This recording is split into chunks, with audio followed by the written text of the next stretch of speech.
Bueno, muy buenas tardes a todos. Muchas gracias por estar aquí. Yo creo que es ya la segunda edición que celebramos esta jornada conjunta entre las dos sociedades más importantes de hematología en España. Lo digo por César, le voy poniendo un poco en contexto, que son la Sociedad Española de Hematología y Hemoterapia, esta es su sede, aquí en Madrid, y junto con la Sociedad Española de Trombosis y Hemostasia, la SET, luego presentaré a su presidente, para celebrar de alguna manera lo que es el Día Mundial de la Hemofilia, este hermanamiento y de alguna manera poner en valor y en relevancia lo que es la hemofilia en España y sobre todo en el campo de la hematología. Tendremos dos intervenciones porque el lema o la jornada de hoy se ha centrado fundamentalmente en cómo elegir e individualizar el tratamiento en hemofilia en la era de las nuevas terapias, ¿no? En la que estamos viviendo actualmente, esta revolución de cambio de tratamiento que luego nuestros ponentes nos darán. Y para ello tenemos el honor y permitidme, tanto David como Jean-Carles, que le presente en primer lugar. Tenemos el honor de tener al presidente de la Federación Mundial de Hemofilia, César Garrido. Es un auténtico honor para nosotros.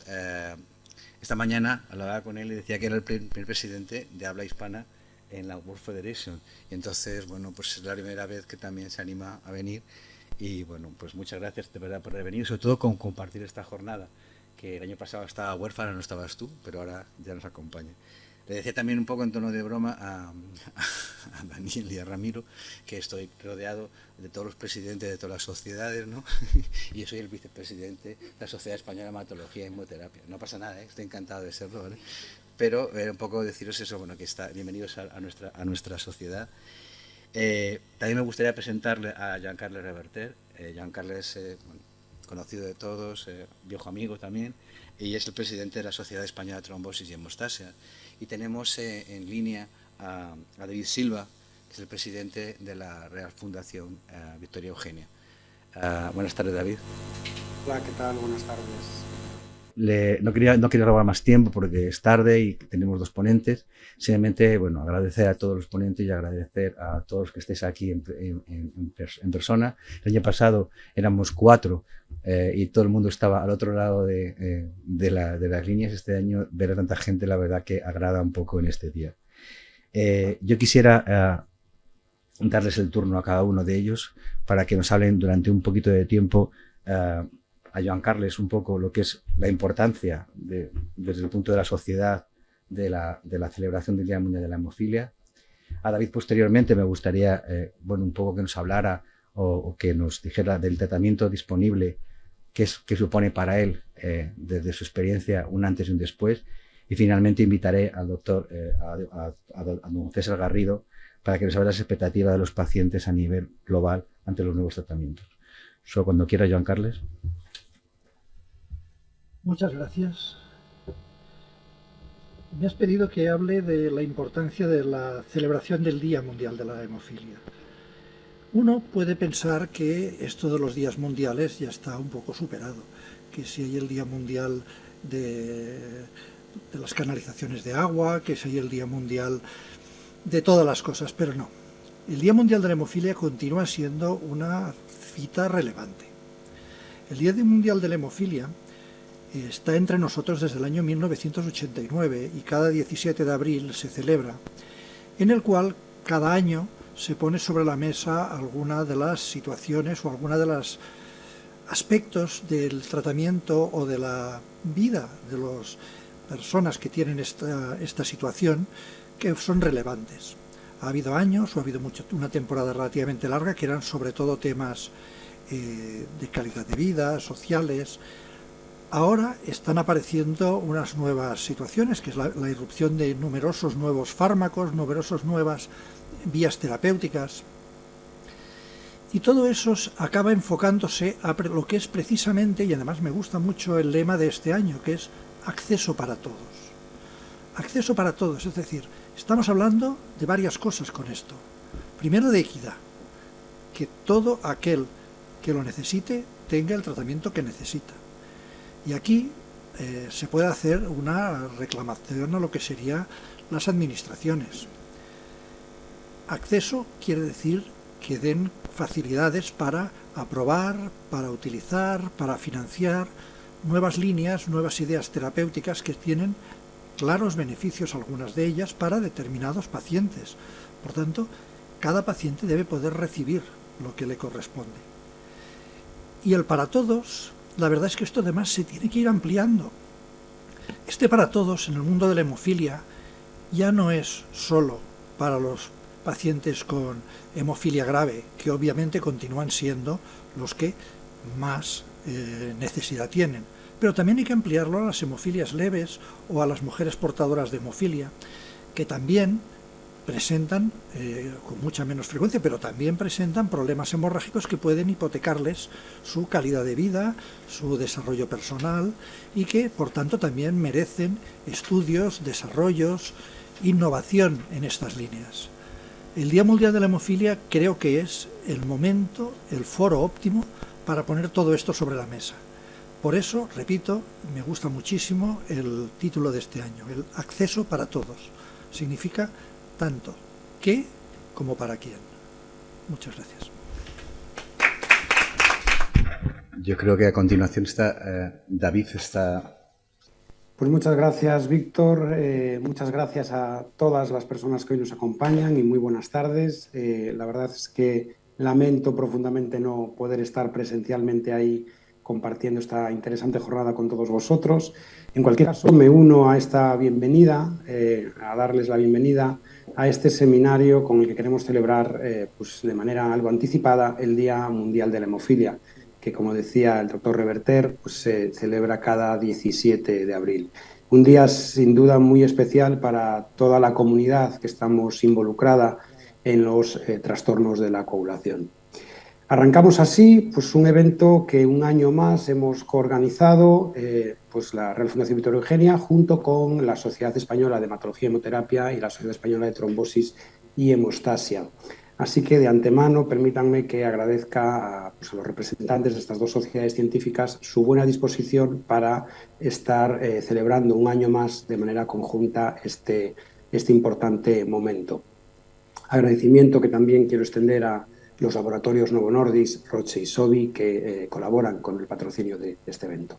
Y este año, además, tenemos la suerte de contar con la presencia, como decía Víctor, del presidente de la Federación Mundial de Hemofilia, don César Garrido, que creo que hoy comienza con este evento una serie de celebraciones que se extenderán durante esta semana y la próxima semana, para, bueno, pues, como digo, celebrar en diferentes partes del mundo, creo, este 17 de abril. Así que, César, muchísimas gracias por tu generosidad al desplazarte a Madrid y compartir con nosotros este día.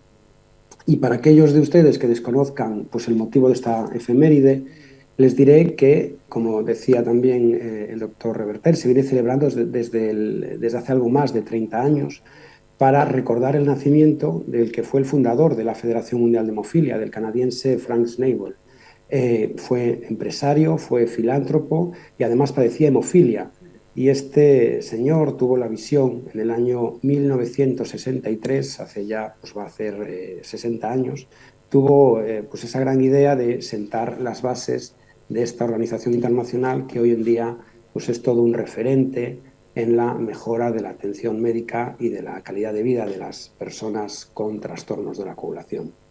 Estoy seguro de que Frank Snable no se pudo imaginar que apenas 25 años después de su fallecimiento, el tratamiento de la hemofilia iba a estar en el momento dulce en el que se encuentra ahora mismo, con todo un arsenal terapéutico disponible y que sin duda supone un antes y un después en el tratamiento de esta patología. de estos temas. Además, van a hablar con el dominio que tienen pues, la doctora Maite Álvarez, el doctor Ramiro Núñez y también Daniel García como máximo representante de los pacientes y de sus familias. Así que por mi parte nada más insistir en el agradecimiento a las dos sociedades científicas por hacer posible este evento un año más y también a la presencia de todas las personas que están hoy aquí para pues, celebrar con nosotros este Día Mundial de la Hemofilia, este 17 de abril, y por tanto desearles por último que tengan una tarde muy fructífera y que sea todo lo interesante que esperan. Muchas gracias.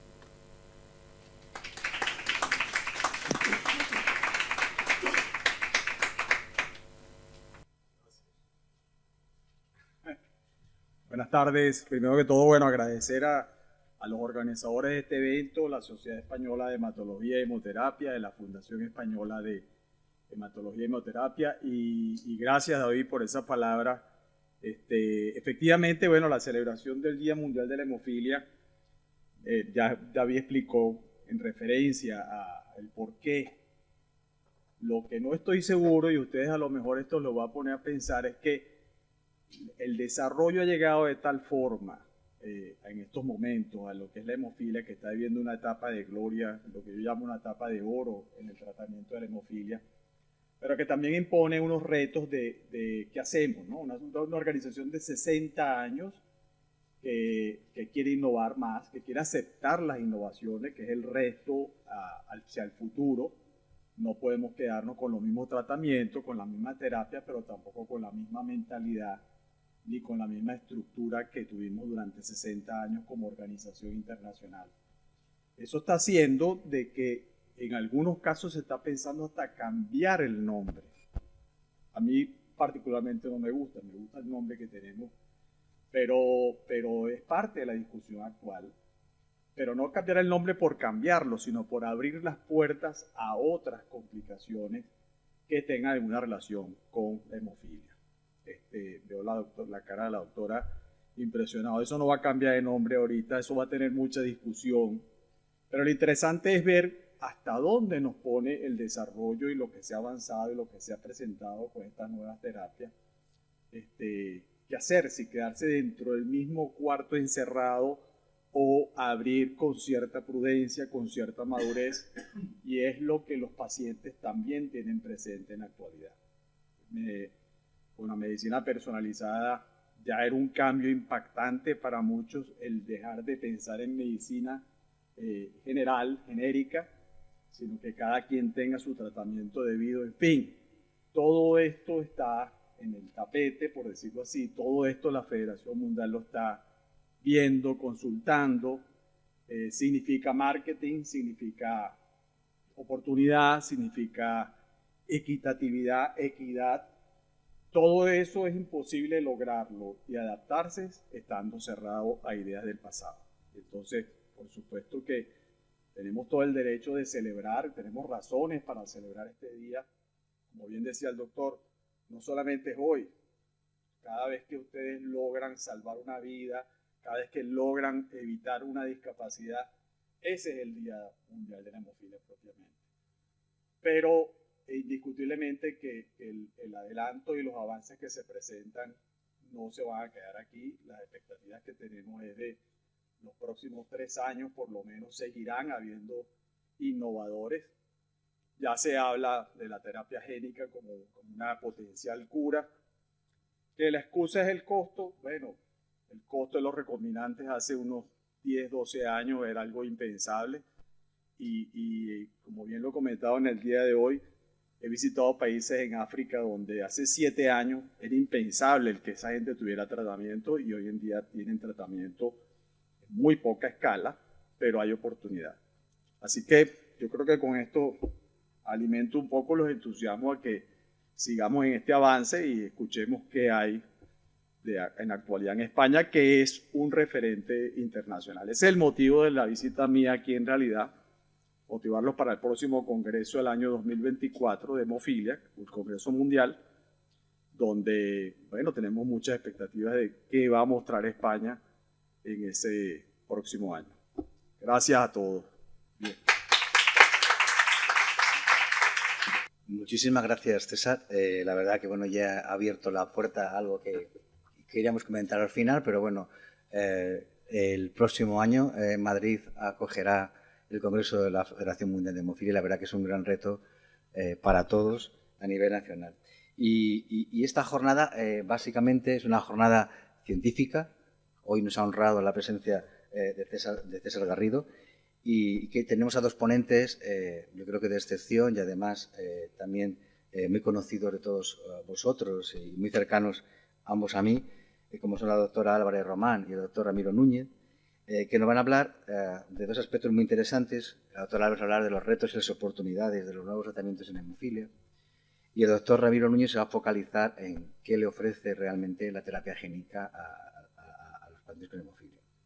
Y finalmente tenemos la perspectiva de alguien que yo creo que, bueno, que nos dará una visión completamente diferente y pero muy interesante, porque no dejamos de estar aquí en el Día Mundial de la Hemofilia para visibilizar lo que es la hemofilia, pero sobre todo para visibilizar a nuestros pacientes la necesidad de nuevos tratamientos, con lo cual estará Daniel Aníbal García de Diego, presidente de la Federación Española de Hemofilia y patrono de la Real Fundación de Eugenia, para hablarnos un poco de la perspectiva suya como paciente. No quiero perder el ritmo, que vamos muy bien de tiempo y yo creo que es una jornada muy interesante donde probablemente la discusión sea la más importante y quiero dar paso a Maite para que nos hable de la primera presentación. Bueno, buenas tardes a todos. Me uno a los agradecimientos, ¿no?, a la Sociedad Española de Hematología y Hemoterapia, a la Sociedad Española de Trombosis y Hemostasia y, como no, a la Real Fundación Victoria Eugenia, que bueno, pues ha sido este año la encargada de organizar el evento. De las necesidades no cubiertas que tiene el paciente con hemofilia, pues sin duda alguna, bueno, pues es por un lado la carga de la enfermedad y por otro la carga del tratamiento, ¿no?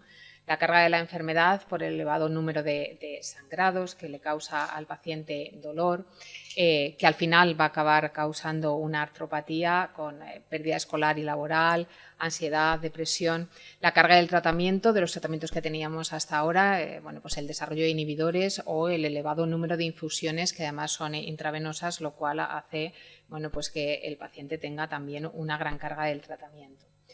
¿Qué tenemos ahora de los tratamientos nuevos? Pues afortunadamente todos están disponibles en nuestro hospital dentro ahora mismo del contexto de ensayo clínico y nos da la oportunidad pues, de ver cómo van surgiendo estas nuevas estrategias de las que se van beneficiando nuestros pacientes y también los retos y las oportunidades que ofrecen o que ofrecerán en el futuro a más pacientes, ¿no? Comenzamos con un producto que ha sido aprobado muy recientemente por la FDA, que es un concentrado de factor 8, un verdadero factor 8 de vida media extendida, ¿no? Es el BIP001, en Estados Unidos ya tiene nombre, el Altuvio, y bueno, pues todos conocéis, es un factor 8 con depleción del dominio B, que es una laxación constante de la inmunoglobulina para facilitar esa recirculación a través del receptor neonatal y además une una parte del factor von Willebrand, justo la parte que transporta el factor 8, que es el dominio, los fragmentos D3D', unido también a la fracción constante de la inmunoglobulina y unido todo ello a una cadena de polipéptidos que va a aumentar la vida media, pues en modelos animales hablaban durante muchos años en los congresos a 32 horas y nos parecía mucho, pero en pacientes con hemofilia hemos visto que aumenta hasta 47 horas. Hace poquitas semanas se publicaba en la revista New England pues el pivotal que ha dado la autorización al producto, un fase 3 multicéntrico prospectivo en el que, como todo pivotal, pues evaluaba la farmacocinética, eficacia y seguridad del producto en adolescentes y adultos mayores de 12 años con hemofilia grave. Tiene dos brazos, uno de ellos, 133 pacientes que reciben el tratamiento, venían de profilaxis y continúan con una profilaxis de una vez a la semana, y el grupo B, que eran pacientes que venían, la mayoría de ellos, de tratamiento a demanda y que empiezan la profilaxis con el BIP001 a 50 unidades kilo una vez a la semana. Estos dos grupos, el primer grupo con tratamiento profiláctico y el segundo grupo con el tratamiento a demanda las primeras 24 semanas y luego cambia a profilaxis a partir de las siguientes semanas. Como ven, las características demográficas eran pacientes de 35 años, la mayoría de ellos varones, pero hay una mujer incluida en el estudio. El reclutamiento, y fíjense que esto es más curioso, bueno, pues era en pacientes, en la mayoría de ellos en Europa y en Estados Unidos. Veremos que los rebalanzadores de la hemostasia no es donde más se reclutan, pero el VIP 001 es donde es habitual en Estados Unidos y en Europa. Y también una de las características importantes de los pacientes incluidos es que hasta un 30% en el momento de la inclusión presentaba articulaciones diana.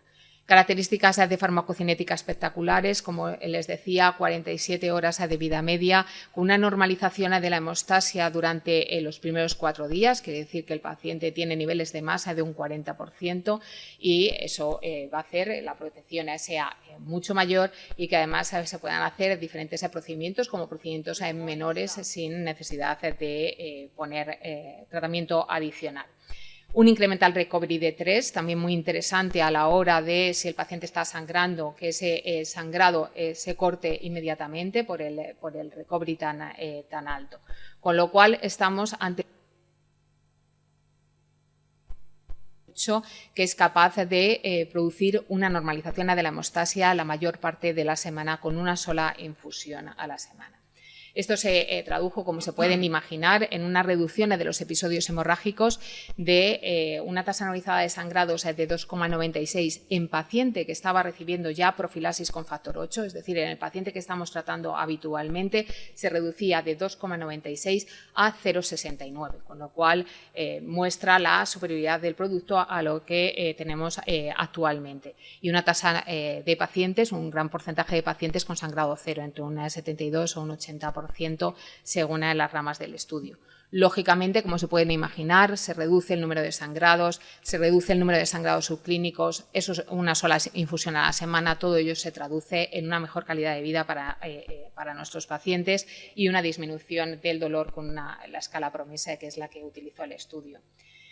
También están apareciendo y los tenemos en ensayo clínico en el hospital la nueva generación, los nuevos miméticos, productos de segunda generación como el MyMate del laboratorio Novo Nordisk, un anticuerpo monoclonal biespecífico que se une al factor 9 y al factor 10 en un sitio muy concreto del factor 9, concretamente en la posición en la arginina 338, y eso hace que la actividad proteolítica de este factor 9 sea hasta 20 veces mayor que la del factor 9 activado. Esto va a hacer que la generación de trombina que produce este anticuerpo monoclonal sea pues hasta 15 veces mayor que los productos, los anticuerpos monoclonales que tenemos actualmente comercializados como el Enlibra.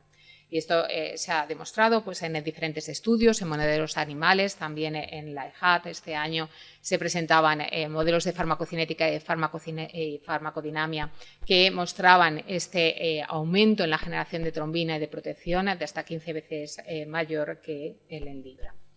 Y sin observar ningún evento trombótico ni anticuerpos neutralizantes. Otra forma de tratar a nuestros pacientes con nuevas estrategias terapéuticas es disminuir los anticoagulantes naturales, que es lo que consiguen los fármacos rebalanceadores de la hemostasia, ¿no? Tenemos dos tecnologías diferentes, los anti-TFPI y un RNA de interferencia que disminuye la antitrombina 3. De los anti-TFPI, actualmente se han parado los estudios de otros que estaban en marcha y actualmente tenemos en marcha el concizumab y el marstacimab. ¿Cómo funciona el TFPI? Bueno, pues para explicar los anticuerpos que son inhibidores del TFPI, vamos a explicar en este dibujo qué es el TFPI. Es el inhibidor de la coagulación por la vía extrínseca, la vía del factor tisular. Saben que cuando se produce el daño vascular, cuando se produce la lesión del endotelio, la célula endotelial expone el factor tisular que estimula el factor 7 y ese complejo factor tisular factor 7 activado va a producir una activación de todo el complejo tenasa, factor 9 activado, factor 10 y en último término generación de trombina.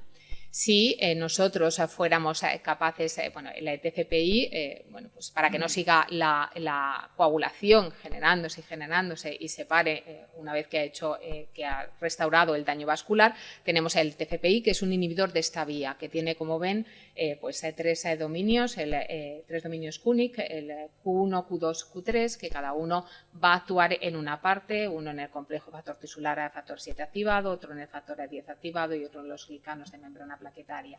Si conseguimos un producto que inhiba este inhibidor de la coagulación, el paciente con hemofilia generará más trombina y estará más protegido. Esto es lo que se ha intentado con diferentes productos como el concizumab, cuyo la fase de los ensayos clínicos saben que recibe el nombre de Explorer, y me detendré en el pivotal, el fase 3. Saben que los ensayos clínicos se detuvieron en marzo del 2020, justo en el momento que empezaba la pandemia, debido a eventos trombóticos no mortales en 3 pacientes, que luego se implementaron unas medidas para la atenuación de estos riesgos y el ensayo continuó. Estas medidas de mitigación, estas medidas de seguridad, fue reducir la dosis de carga y luego después se redujo la dosis de carga de 0,25 a 0,20 miligramos por kilo y se hace una determinación de niveles plasmáticos en la semana 4, de la 4 a la 8, y con eso se adapta la dosis y en aquellos pacientes que tienen menos de 200 se incrementa la dosis a 0,25 miligramos por kilo y en pacientes de más de 4.000, descendemos la dosis a 0,15 miligramos por kilo. Como ven, la tasa anualizada de sangrados en aquellos pacientes que estaban en tratamiento con concizumab frente a los pacientes que estaban a demanda se redujo en un 86% y el 63% de los pacientes no presentaban ningún sangrado. Desde que hubo estas medidas de mitigación no ha habido ningún evento trombótico en los pacientes que están en el ensayo. Otro anti-TFPI que tenemos en desarrollo es el marstacimab del laboratorio Pfizer, que ahora mismo es verdad que es el único que no ha tenido eventos trombóticos durante todo su desarrollo y ahora mismo estamos en la fase 3. Han liberado los resultados del fase 1B y del fase 2, en el que se ve una reducción del número de episodios hemorrágicos con ningún evento trombótico en la fase 2 y también se han publicado los datos hasta 365 días con la dosis de 300, que es la que se va a probar. La otra tecnología es disminuir el otro anticoagulante natural, que es la antitrombina, y se hace a través de un RNA de interferencia, que es el fitusiran. Los ensayos clínicos, como los productos anteriores, sirven para paciente con hemofilia A, con hemofilia B, paciente sin inhibidor, con inhibidor, y se han publicado en las últimas 2 semanas, uno está online y se publicará en mayo, pero sí que ya está disponible en la revista Lancet Hematology. Es los resultados del fitusiran en pacientes con hemofilia A o hemofilia B sin inhibidor.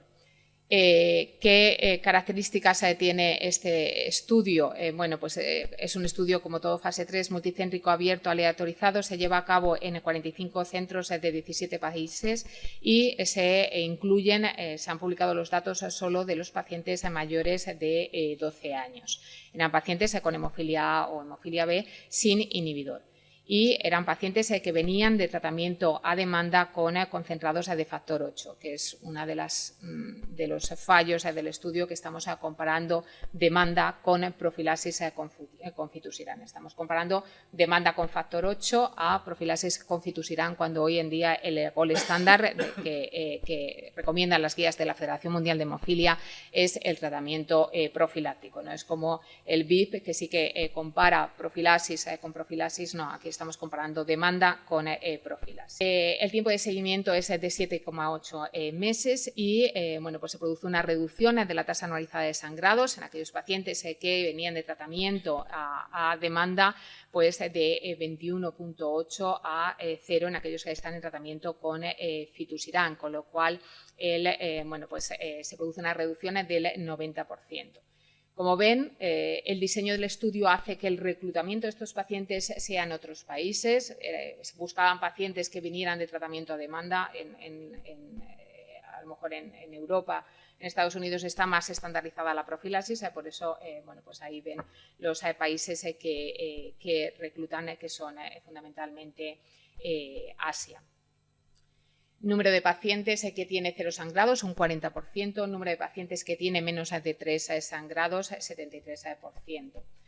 Llama la atención también los eventos adversos con fitusiran. Aparte de un aumento de transaminasas, aparece bueno, pues un porcentaje de pacientes que bueno, pues durante el ensayo tuvieron colecistitis, colelitiasis, que no se ha sabido hasta el momento muy bien cómo explicarlo, ¿no? Y bueno, pues es lo que poníamos recientemente en el comentario que hicimos en el Lancet Hematology, ¿no? Quizá lo peor del ensayo es estamos comparando un tratamiento a demanda, que no es el gold estándar ahora mismo, con un tratamiento profiláctico, aunque sea con un fármaco más novedoso, y luego que tampoco sabemos por qué han ocurrido esos eventos de colecistitis, de colelitiasis, que bueno, es difícil de explicar. Ya pueden consultar también bueno, pues, online los resultados del fitusiran. Bueno, se va a publicar ya en mayo, pero se puede acceder ya al artículo online de los pacientes con inhibidor, tratados con fitusiran con inhibidor.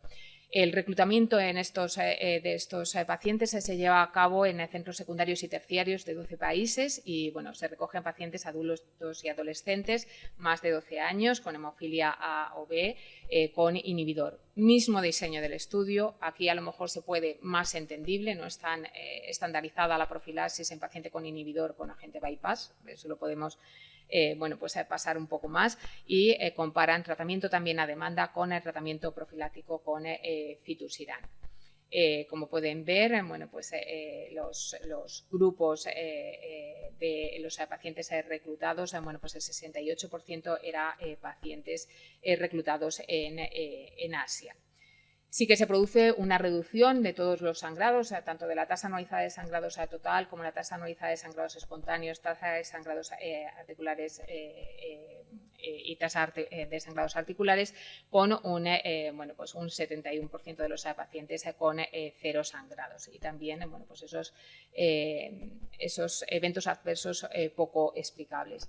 Recordarles, ya para ir pasando a los retos de estas nuevas terapias, el desarrollo clínico del fitusiran también se tuvo que interrumpir por primera vez debido a un evento trombótico mortal en un paciente que está incluido en el ensayo de extensión en el fase 2.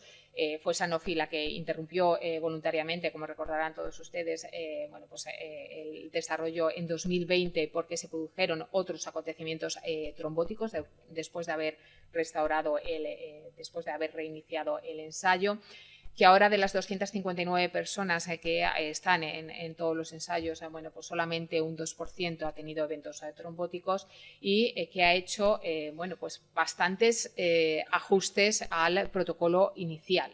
Eso quiere decir, a modo de crítica, de mi humilde opinión, que también no sabemos la eficacia real del fitusiran, porque los pacientes que tenemos actualmente hemos bajado la dosis, los datos que se han publicado son con 80 miligramos una vez al mes, ahora hemos reducido la dosis por medidas de seguridad. Aquel paciente que está menos de un 15% de antitrombina no recibe esa dosis y si un paciente tiene 2 veces menos de un 15% de antitrombina, se le saca del ensayo, con lo cual estamos no solamente expectantes a los datos de seguridad y a las cosas de aclarar de colecistitis, a colelitiasis, sino también expectantes a la eficacia del producto con los nuevos ajustes de dosis, porque esa corte todavía no tenemos ningún dato.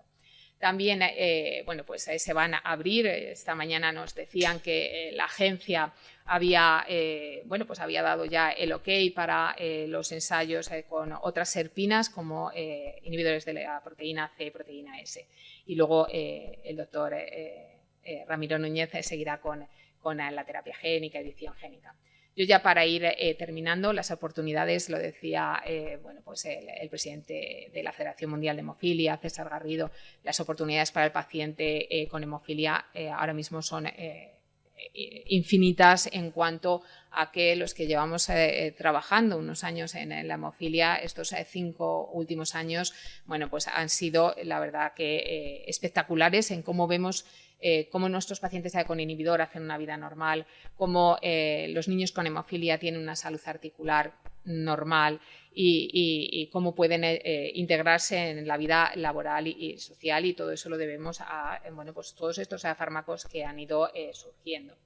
Retos, pues yo los retos que veo es bueno, pues el riesgo trombótico fundamentalmente para estos productos no sustitutivos, ¿no? Que seguimos ahí siempre con miedo cuando tenemos que administrar terapia concomitante para hacer una cirugía o para hacer bueno, pues para controlar un episodio hemorrágico.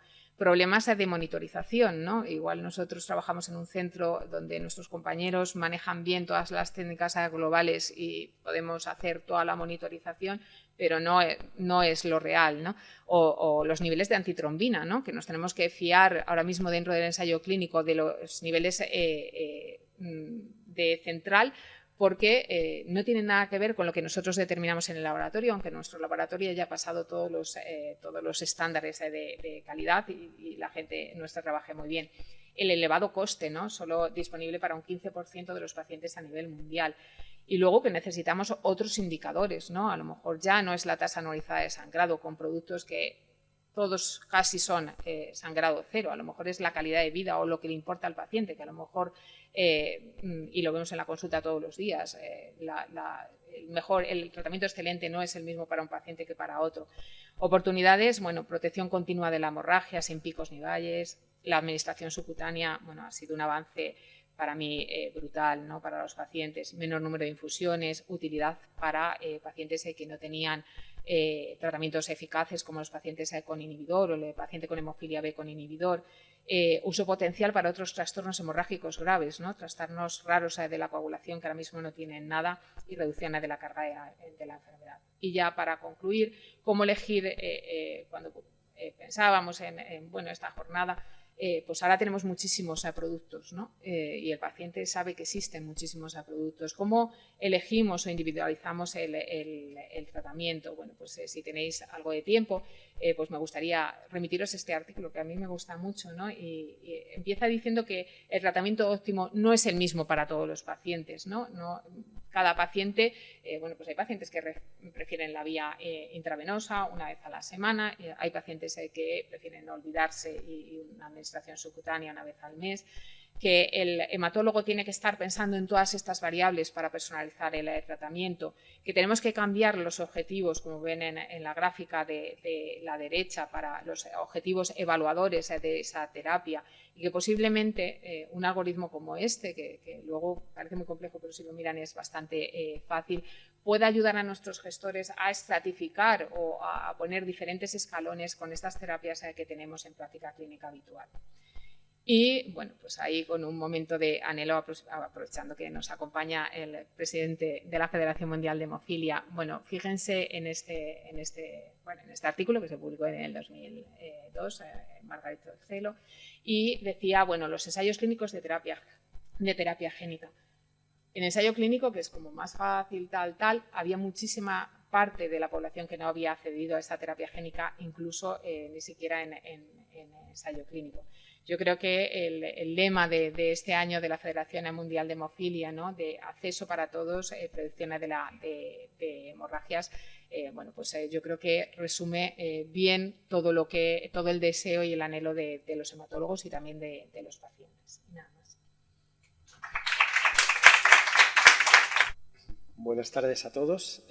Muchas gracias a la Real Fundación Victoria Eugenia y a la Sociedad Científica por la invitación, y a los patrocinadores, estimados presidentes y vicepresidente, y bueno, muchas gracias a todos los asistentes por estar aquí esta tarde. Bueno, en los próximos minutos vamos a intentar hablar de qué le ofrece al paciente la terapia génica. Bueno, esta diapositiva, que en realidad es una en negativa de la que ha presentado Maite, bueno, ofrece, digamos, una panorámica del arsenal terapéutico que tenemos disponible, donde conviven pues, los factores tradicionales, tanto pragmáticos como recombinantes, con los factores de vida media extendida o prolongada, que se incorporaron en nuestro medio en el 2016, junto con terapias que llamamos no sustitutivas, cuyo representante actualmente disponible es Libramicizumab como terapia subcutánea, y, bueno, ensombreado las fármacos en distintas fases de desarrollo clínico que nos ha mostrado magistralmente la doctora Álvarez, y como podemos presuponer, pues muchos de ellos alcanzarán la fase de comercialización en base a los datos que ya tenemos muy avanzados de los ensayos pivotales en fase 3, cuyos datos muchos de ellos se están liberando actualmente. Pues en este contexto aparece la terapia génica como otra opción terapéutica que podemos señalar ya a la altura de los factores tradicionales, de los factores de vida media extendida o de Emicizumab, puesto que ya tiene la aprobación por las autoridades regulatorias europeas y que próximamente, pues seguramente, pues tendrá la del Ministerio y lo tendremos disponible en nuestras farmacias. ¿Y qué puede ofrecernos la terapia génica en este escenario o en este arsenal terapéutico tan amplio? Pues bueno, antes de ello quizás centrarnos en los retos del tratamiento considerados tradicionales. La presencia de hemorragias intercurrentes, aunque hemos hablado del concepto, ya se habla del concepto de sangrado cero, como luego también veremos, pero realmente la hemorragia intercurrente, es decir, a pesar del tratamiento profiláctico, sigue siendo una realidad. La protección fluctuante que ofrecen los factores tanto tradicionales de vida media estándar como los factores de vida media extendida en función de los picos valles propios inherentes a su funcionamiento, la necesidad en la relación con la administración factor de un acceso venoso adecuado, la adherencia al tratamiento, que muchas veces se puede ver comprometida, sobre todo en algunos periodos concretos de la vida del paciente, o el desarrollo de inhibidores, que sigue siendo una preocupación en relación al tratamiento de la hemofilia. Y todo ello yo lo resumiría en la carga de la enfermedad, que es un reto del tratamiento, la carga que supone la hemofilia en sí mismo en relación con los tratamientos disponibles. En relación con la carga de enfermedad, permítame, bueno, este trabajo donde bueno, se compara una población de 55 pacientes, con hemofilia grave que consideramos ideales, porque son pacientes con profilaxis primaria, una edad media en torno a entre 20, casi 30 años, en profilaxis primaria, es decir, una situación realmente ideal. Pues cuando comparamos con una población general amplia, en este caso de Estados Unidos, pues cuando analizamos los dominios relacionados con calidad de vida, vemos que la ansiedad y la depresión está claramente aumentada en los pacientes con hemofilia en relación con esa otra cohorte comparativa de pacientes de personas de la población general. La movilidad, como ven en la parte inferior, también un 20% frente al solo 2% de la población general, pero también los autocuidados, las actividades en general o el dolor o el disconfort también claramente están aumentados en esta cohorte de pacientes hemofílicos analizados en comparación con esta población general. O esta otra del estudio HERO, donde, bueno, hasta que es también da información sobre el impacto negativo que tiene sobre la calidad de vida en algunos aspectos concretos en relación con la educación o el trabajo. Como ven ahí, hasta el 94% de los pacientes incluidos en este estudio han tenido en algún momento dificultades para terminar su educación o en relación con su educación, en relación con las hemorragias relacionadas con la hemofilia, con el dolor, con el deterioro de la movilidad o con el absentismo relacionado con la enfermedad. En relación con la actividad laboral, pues hasta el 95% de los pacientes refieren que en algún momento ha tenido un impacto negativo la enfermedad sobre el empleo, y de hecho entre este subgrupo de pacientes, el de los desempleados, hasta un 55%, como ven en la parte inferior, dejó de trabajar debido a la hemofilia. El sangrado, que es el obviamente la sintomatología que motiva principalmente todas las consecuencias relacionadas con la hemofilia, pues sabemos que el sangrado, el número anual de sangrado desciende a medida que aumentan los niveles de factor 8 o de factor 9. Esta diapositiva está referida al factor 8 concretamente, pero podríamos extrapolarlo al factor 9. La protección contra el sangrado se asocia además con los niveles picos de factor 8 más altos o con el mayor área bajo la curva. Y como vemos en esta gráfica muy conocida en el ámbito de la hemofilia, como ven, niveles de expresión de factor 8 por encima del 10%, del 10-12%, prácticamente nos aseguran, una ausencia o una minimización de los eventos hemorrágicos. Por debajo de esta cifra, como ven, es variable, pero hay una tendencia a producirse estos eventos hemorrágicos incluso con niveles de factor por encima de ese 3-5% que actualmente es el nivel valle propuesto por la Federación Mundial de la Hemofilia como nivel valle óptimo para una profilaxis adecuada.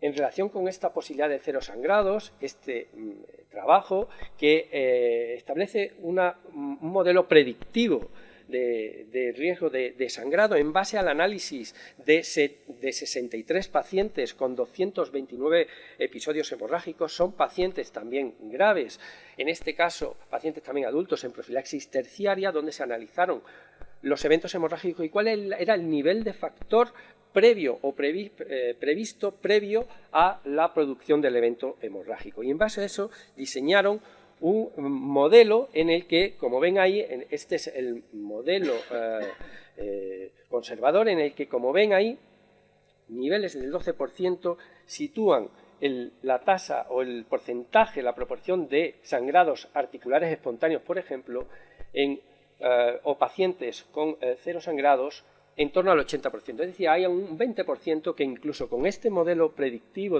y niveles de actividad de factor 8 del 12%, es decir, un nivel de actividad relativamente alto, presentan riesgo de desarrollo de sangrados. En este contexto aparece la terapia génica. ¿Qué nos puede ofrecer la terapia génica? Bueno, en principio, y como diapositiva introductoria, la terapia génica tiene como objetivo tratar o curar una enfermedad mediante la corrección de genes defectuosos. ¿Y cómo lo hace? Pues introduciendo un gen nuevo y funcional en el organismo o desactivando o cambiando el gen defectuoso que está causando una enfermedad genética.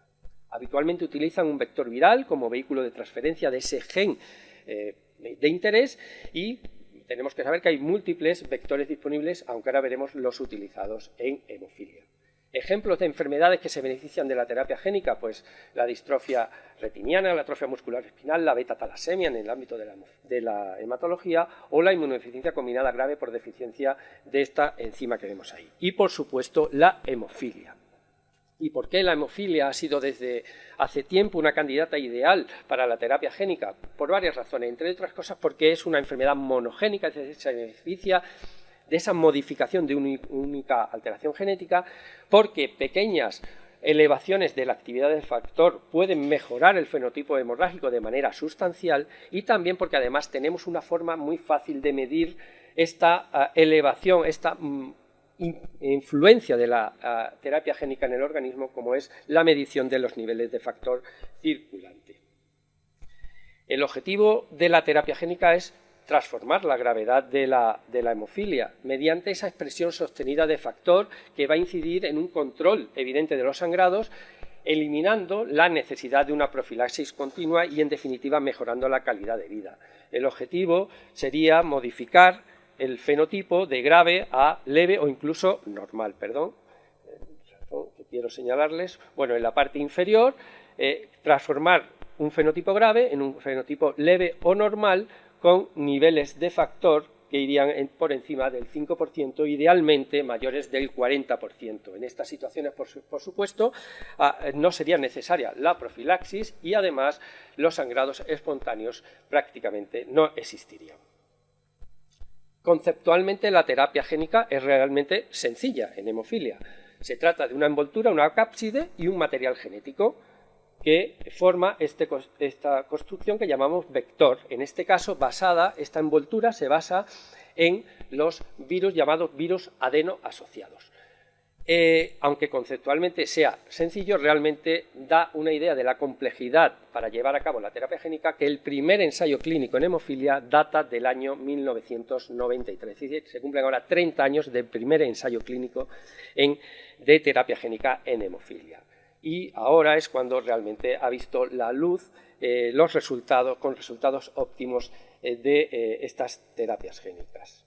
Como digo, la envoltura se basa en los virus llamados adenoasociados, que son los utilizados en el ámbito de la hemofilia. Estos vectores se basan en los virus adenoasociados naturales, que no son patógenos y que realmente se han estudiado de manera muy amplia y concienzuda para su uso en las terapias génicas en general y en la hemofilia en particular.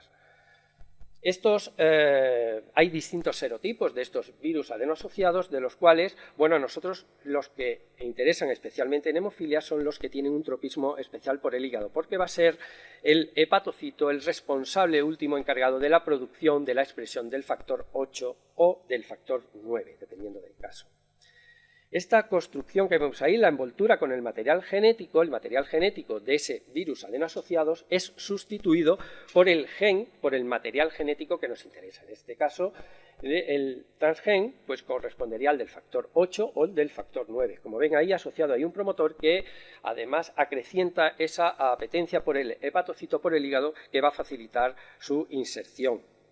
Una vez tenemos esa construcción con el material genético que nos interesa y se realiza la infusión de este material. Hay que decir que la cantidad de unidades de esa construcción que tenemos es enorme. Se barajan cifras de valores por 10 elevado a 13, es decir, un 1 seguido de 13 ceros de cargas virales o vectores como ese que vemos ahí.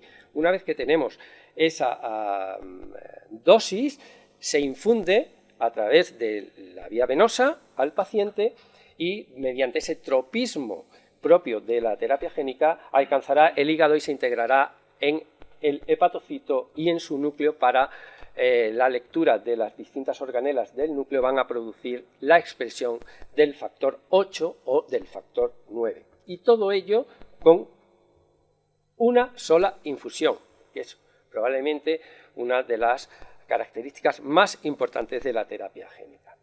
Y como digo, esto ha culminado recientemente en la aprobación por parte de la Agencia Europea del Medicamento del primer fármaco para hemofilia A en agosto del 2022, Roctavian, y recientemente de Engenix en febrero del 2023 para la hemofilia B. ¿Qué le ofrece la terapia génica al paciente? Pues nada mejor que irnos a los resultados de los ensayos clínicos que han dado lugar a la aprobación por las agencias reguladoras de estas terapias génicas. Aquí vemos la expresión del factor 8 en los pacientes que recibieron el material genético, la carga genética en el ensayo GENAR 8 que corresponde a el Roctavian, el fármaco para la hemofilia A.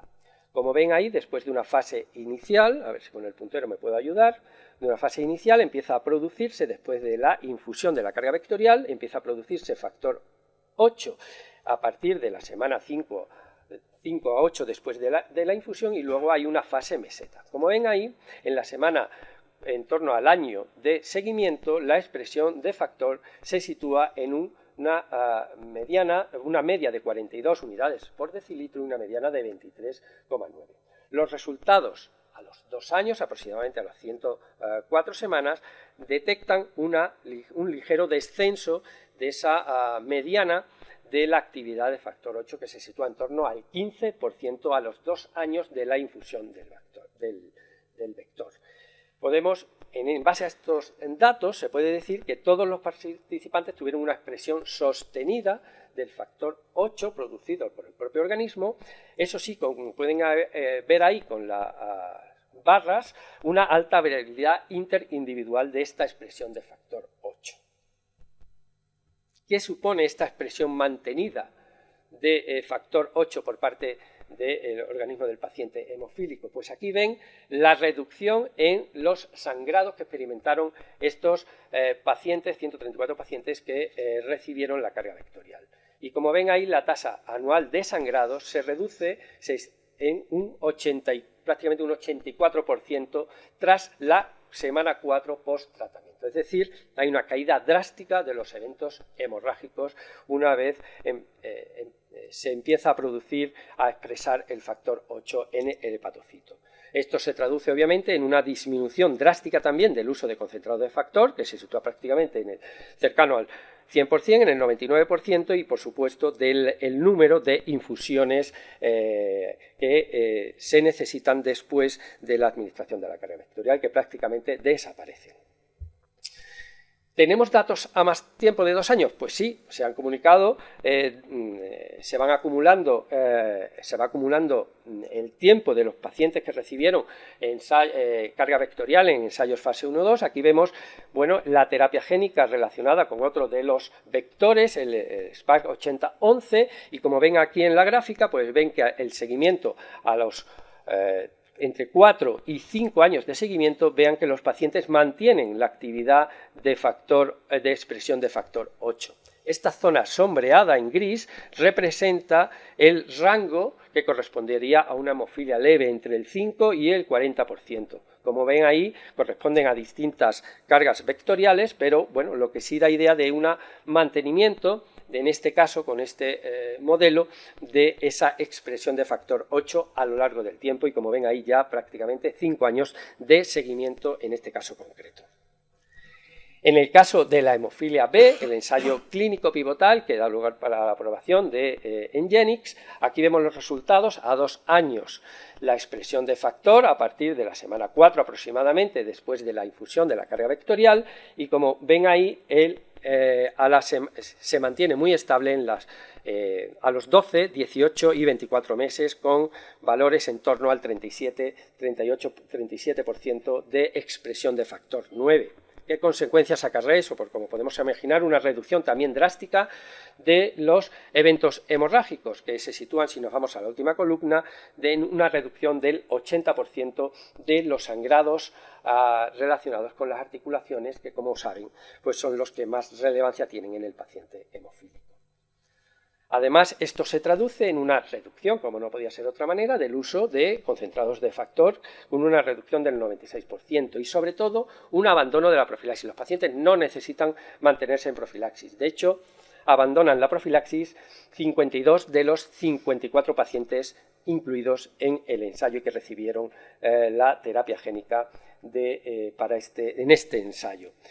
2 pacientes no pudieron abandonar la profilaxis, uno de ellos porque tenía una titulación muy alta de anticuerpos frente a esa envoltura que hemos visto anterior del adenovirus, del virus adenoasociado. Tenía un título muy alto de anticuerpos frente a esa cápside, y otro paciente porque hubo un error técnico en la infusión, que solo recibió un 10% de la dosis programada. Como la durabilidad de la expresión del factor 8 o el factor 9 es una de las cuestiones o de las incertidumbres que plantea la terapia génica, existen trabajos interesantes como este que hace una predicción mediante modelos matemáticos complejos de cuál sería la expresión, en este caso de factor 9, en los pacientes. En este caso se incluyeron para este análisis matemático los pacientes incluidos en el fase 2B y 3 de Engenix. Y como ven ahí, pues a los 25 años este modelo predice que menos del 11% tendrían niveles de actividad por debajo del 2% a los 25 años. Es decir, solo 1 de cada 10 pacientes pues tendrían niveles expresión baja de factor 9, y que más del 80% a los 25 años estaría libre de la necesidad de profilaxis con concentrados de factor 9 tal y como los conocemos actualmente. Como no hay rosas sin espinas, pues claro, hay que hablar también, aunque he elegido el efecto adverso pues más cuantitativamente más importante, y quizás uno de los más llamativos, que es la elevación de transaminasas, que como ven aquí en esta gráfica se representan los distintos modelos de terapia génica, en este caso en hemofilia A, y como ven ahí, como denominador común, hay un incremento de las enzimas hepáticas que oscila desde el 45% en el primer estudio hasta aproximadamente el 90% en el estudio de Biomarin, el fase 1-2, que incluyó 15 pacientes. Si nos vamos al más numeroso, el ensayo de Biomarin, el fase 3, que incluyó 134 pacientes, a los que hemos hecho referencia anteriormente, como vemos ahí en la segunda columna, el 86% de los pacientes presentó elevación de enzimas hepáticas. Y la consecuencia que se deriva de ello es la necesidad de administración de corticoides, que como ven ahí se sitúa también en torno al 80% de los pacientes en el caso de la terapia génica para hemofilia A. Hay un error en la diapositiva, esto es hemofilia A, para en el caso de la hemofilia B, este porcentaje de elevación es mucho menor y la necesidad de uso de corticoides también es mucho menor. ¿Y por qué es importante esto? Porque la elevación transitoria de las transaminasas hepáticas se ha asociado con una disminución en la expresión de factor 8 o de factor 9. Por eso hay que estar muy atentos en los primeros 3-6 meses de la infusión para controlar esta elevación de enzimas con la administración de corticoides de manera precoz, para evitar esta caída en la expresión tanto del factor 8 o del factor 9.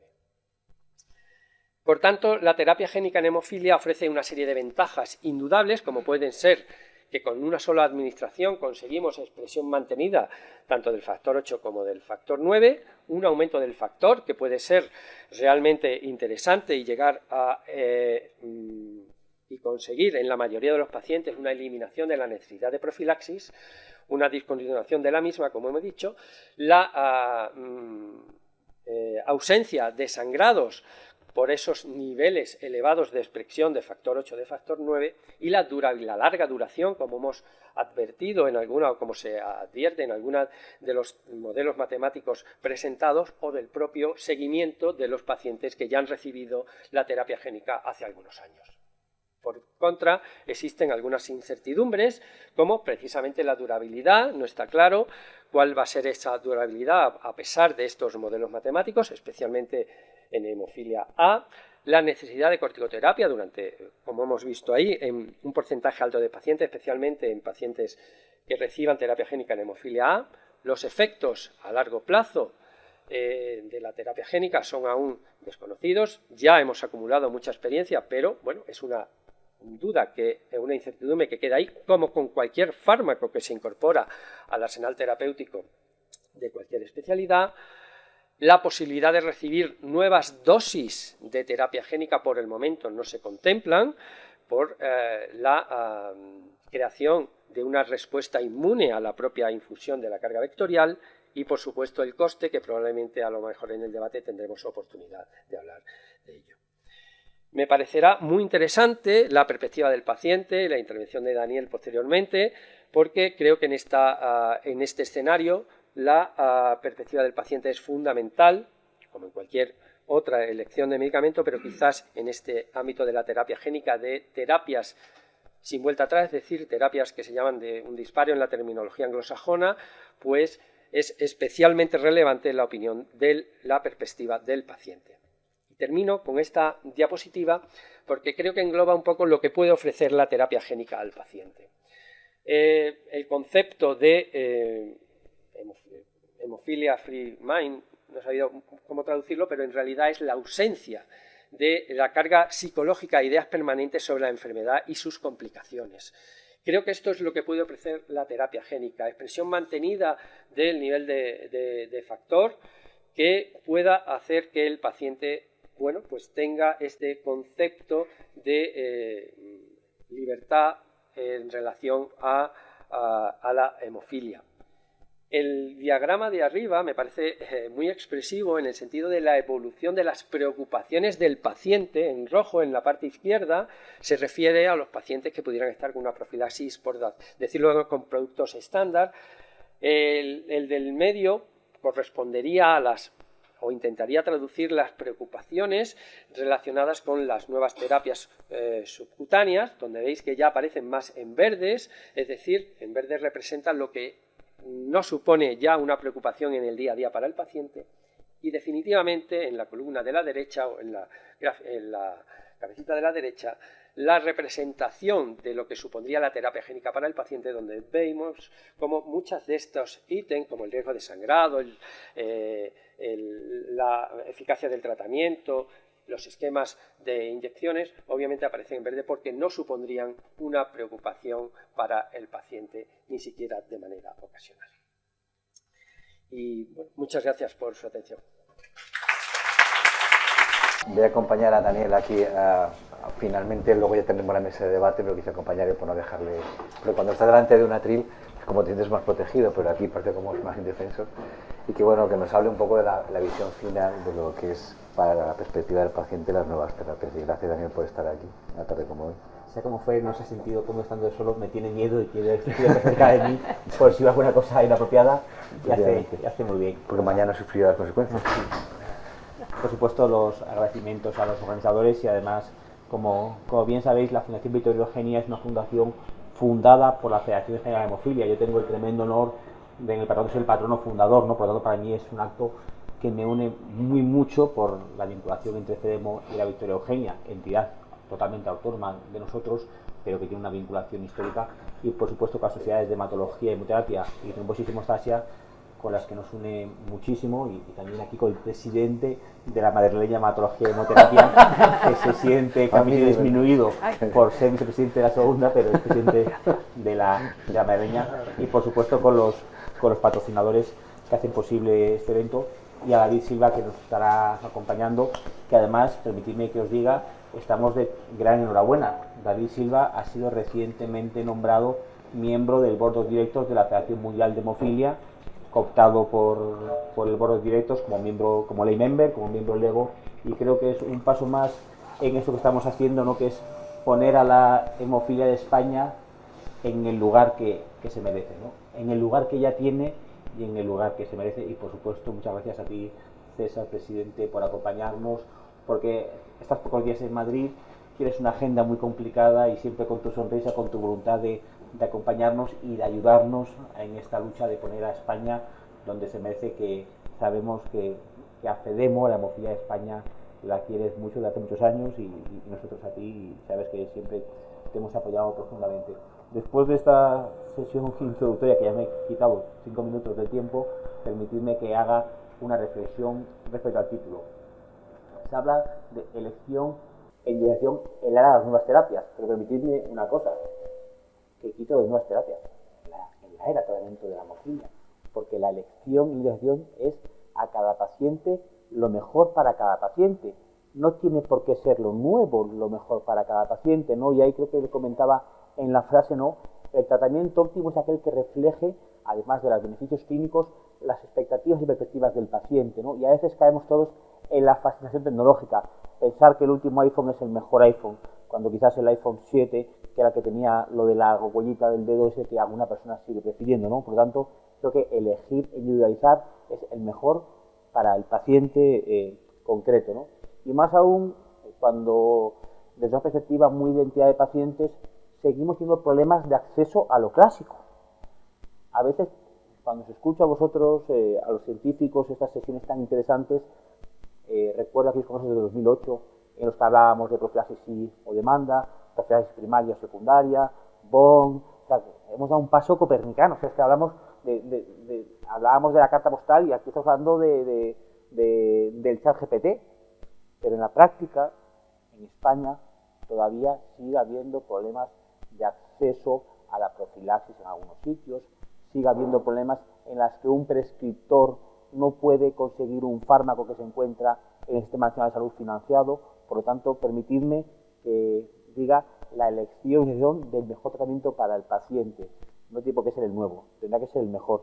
Y aquí una cosa que me siento muy cercana a esta sociedad, y esto suena un poco carca, hay que poner en el centro el papel del prescriptor y el derecho a la libertad de prescripción. Y si me permitís, cómo se tiene que elegir y cómo se tiene que individualizar en una manera muy antigua, que es en una consulta con la puerta cerrada, en la que estén el médico y su paciente mirándose a los ojos, hablando con las cartas en la mesa, el médico ejerciendo su derecho a la libertad de prescripción y el paciente ese derecho a la autodeterminación de cuál es lo mejor para él. Y a ser posible con la puerta cerrada y como si fuera antiguamente, antes de, en lugar de con una ecografía, con una exploración manual, ¿no? Creo que las nuevas terapias es la vuelta a la vieja medicina, a la medicina del prescriptor, a la medicina del estetoscopio y a la medicina del gabán. Hemos vivido una época en hemofilia, y todos la conocéis, en la que los congresos científicos os tirabais, y yo escuchaba, días y días, litros y litros de tinta, discutiendo sobre si era mejor el producto completo, el bidireccionado, qué pasaba con un switching. Nos hemos dado cuenta de que era una discusión casi como el sexo de los ángeles, ¿no? Escolástica. Y en aquel momento tuvimos un gran problema, y recordaréis, la libertad de prescripción se puso en tela de juicio, porque se pensaba que todos los fármacos de hemofilia eran iguales, y que la hemofilia era sencilla como pesar a un tío en una báscula, es decir, peso por 50 unidades kilo, y el producto que se elige que sea el que sea más barato en un concurso. Y eso lo hemos vivido y lo hemos sufrido en alguna comunidad autónoma, y aquí la sociedad pues nos ha defendido, ¿no? Por lo tanto, permitidme que vuelva a poner en este mundo la nueva tecnología en defensa de lo clásico, ¿no? En defensa de ese papel casi rudimentario de sin ordenador, mirándonos a los ojos, decidamos qué es lo mejor para un paciente y para otro. Pero para el paciente, porque no hay el mejor producto para hemofilia, hay el mejor producto para Daniel. Y el mejor producto para Daniel quizás no sea el mejor producto para Ramiro o para mi hermano Nelson, que también tiene hemofilia, ¿no? Y eso es una cosa que creo que tenemos que defender, ¿no? Individualizar es el mejor para ese paciente y erradicar una cosa que está cada vez más extendida en el mundo de la hemofilia, y a mí me duele decir, este producto es el mejor. Este producto es el mejor para este paciente. Y este abordaje terapéutico es el mejor para este paciente, igual para otro no lo es porque no refleja sus expectativas. Y otro elemento antes de hablar de lo que me han pedido que hable, que es el tratamiento para todos. Y la posibilidad que tenemos de reposicionar fármacos clásicos en algunos colectivos que ahora no se encontraban bien tratados. Lo ha comentado el doctor Reverter, las hemofilias leves, las hemofilias moderadas, las mujeres con coagulopatías, las enfermedades de von Willebrand, las procesos de von Willebrand. Tenemos muchísimo arsenal terapéutico que estamos mirando solamente para la hemofilia, y con ese arsenal terapéutico quizás podamos usarla para esas enfermedades que nos rodean, que son muy cercanas, pero que se encuentran quizás ayunas del abordaje que se merecen. Por ejemplo, me tiene que venir aquí a la mente la enfermedad de von Willebrand, que es una enfermedad que tenemos muchos socios y en la que sigue habiendo la posibilidad de reposicionar fármacos clásicos para hacer un buen abordaje de estas personas, por ejemplo, con la profilaxis en von Willebrand, que todavía en España no se encuentra lo suficientemente extendida como podría ser. Y después de esto, que no me han pedido que hablase, pero lo he hecho, hablaré de lo que me han pedido que hable, que es de las nuevas tecnologías, y las dividiré en dos grupos, uno la terapia génica y otro que diré que es la no terapia génica. Y esta distinción no es algo escolástico, es una distinción regulatoria. Las dos terapias génicas que ha comentado el doctor Ramiro Núñez previamente, Roctavian y Engenis, son fármacos aprobados por la EMA con autorización condicional. Y esto para mí es una cosa básica. ¿Qué quiere decir esto? Y permitidme que me ponga un poco pesado, como si fuese a hablar de la directiva del agua, pero voy a hablar de otra directiva, que es la directiva de autorizaciones condicionales. ¿Qué ocurre?